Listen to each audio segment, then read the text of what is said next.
Hello folks. So how many of you have been out there fishing with your buddies standing right next to you, reeling in fish left and right, and you can't seem to catch anything but a cold? Well, today I'm here to teach you how not to be that guy. I'm going to tell you a little bit of background information on the largemouth bass, the equipment and the techniques used to catch them when you're using spinnerbaits. Before I show you how to catch this fish, I would first like to inform you on a little background information about them. Largemouth bass are cold-blooded predators.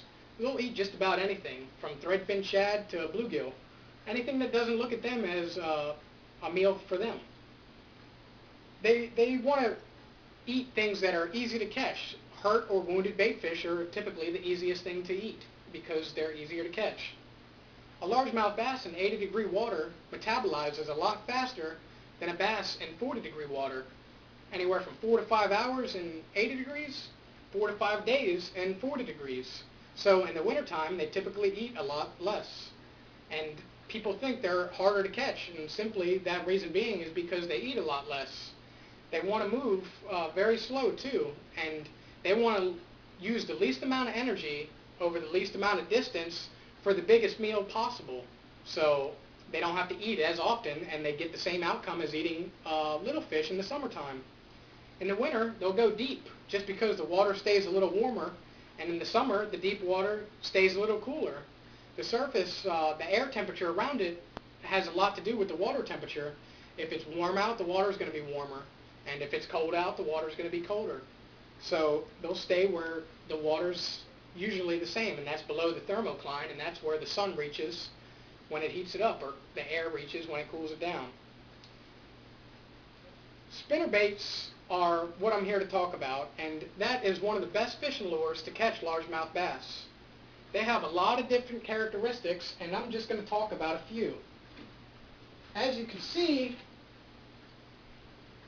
they come in a lot of different sizes, small to large, 1/4 ounce to 1/2 ounce or 3/4 ounce.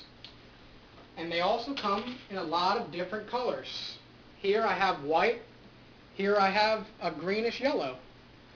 And the reason being they come in so many different colors is because you're not going to always fish it in clear water. You might have murky or muddy or dingy water, so you're going to want to use something bright that the fish can see very easy.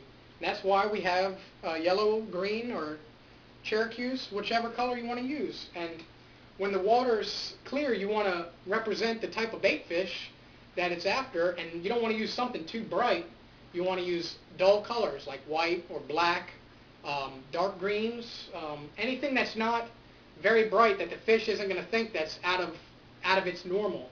It's not going to go after a fish that it doesn't think is real.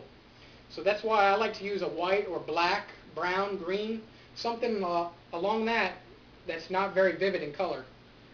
The last thing we're going to talk about is the type of blades on them. This here is a willow leaf blade, and as you can see, it's long and slender. It has a lot of flash, and it does not vibrate very much in the water. It's used in clear water where the fish can see the flash, but they can't really feel it. Here, I have a Colorado blade. As you can see, it looks like a teardrop. It's very wide, it's short, and it has not very much flash compared to the willow leaf, but it has a lot of vibration. It's best used in dark water where the fish can't really see it, but they can feel it. The last type of blade we're going to talk about is the Indiana blade. As you can see, it's long, it's a little bit slender compared to the Colorado, and it has half as much flash as a willow leaf and half as much vibration as a Colorado. And it's the best versatile blade there is because it can be used in both types of water, and it's the perfect blade for a fisherman that is just learning how to use this type of bait. The next thing you need to know is the type of equipment used to catch them.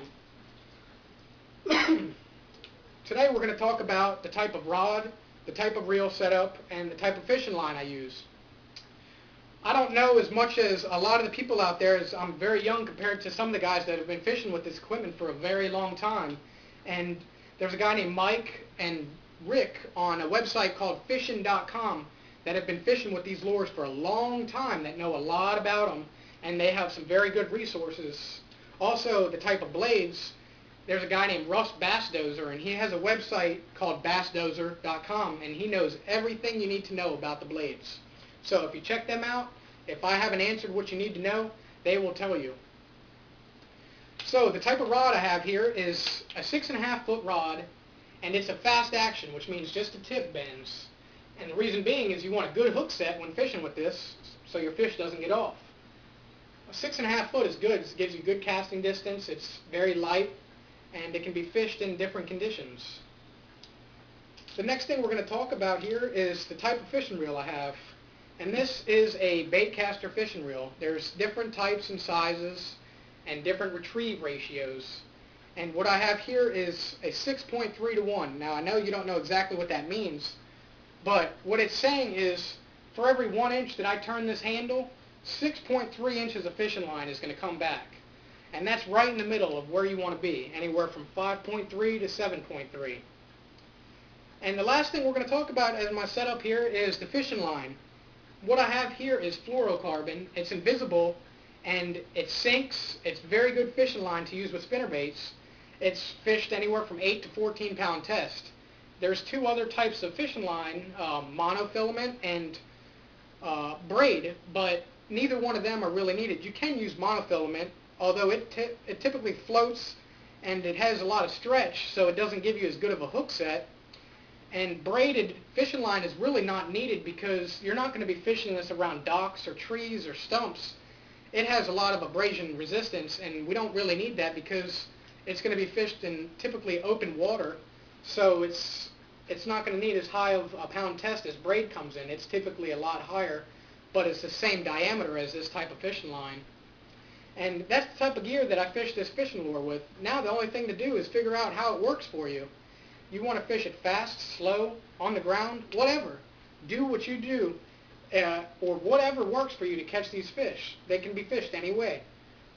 Next time you go fishing and you're sitting there catching all these fish and your friend isn't catching anything, you tell them that's why they call it fishing and not catching. Every fisherman has his day. You won't catch them all the time. Thank you.